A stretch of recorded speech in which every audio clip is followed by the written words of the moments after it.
Operation devil hunt চলছে, কি দেখেননি? শয়তানের খোঁজে, এর বাংলা অর্থ শয়তানের খোঁজে।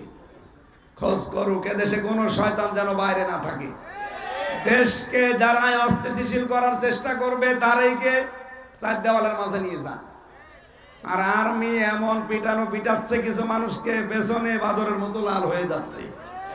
এই জন্য উস্কানিতে পা দেবেন না কারো। ওখান থেকে ববু উস্কানি দেয় আর আপনি পা দেন। আপনি কি গোপালগঞ্জ নাকি? এটা তো গাজীপুর। এক কথা বলেন না কেন? এখানে স্বনামধন্য মানুষ ছিলেন মরহুম এম এ মান্নান, সাবেক মেয়র। আমি জেলখানায় থাকতে তার নাম শুনতাম, দেখিনি লোকটাকে। দোয়া করি তার জন্য, আল্লাহ কবরটা যেন জান্নাতুল ফেরদাউস বানিয়ে দেয়। তার সন্তান, সুযোগ্য সন্তান আজকে এসেছে আমাদের মাঝে। আল্লাহ রাব্বুল আলামিন রনি ভাইকেও যেন কোরআনের জন্য, ইসলামের জন্য কবুল করেন, আমিন।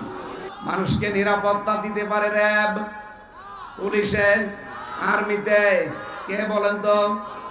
আল্লাহ পাক বলেন প্রতিটি মানুষের কাঁধের উপরে ফেরেশতা আছে।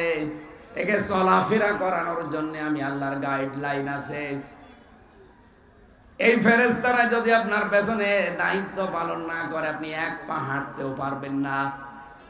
কোরআনের কথা আমাদের বিশ্বাস হয়? কথা বলেন হয়?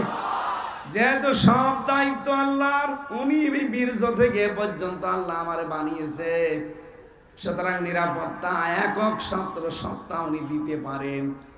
উনি নিজে ঘোষণা দিয়েছেন, যারা শিরিক মুক্ত জীবন তৈরি করবে তাদের ঈমানের সাথে শিরিক মিশ্রণ করবে না।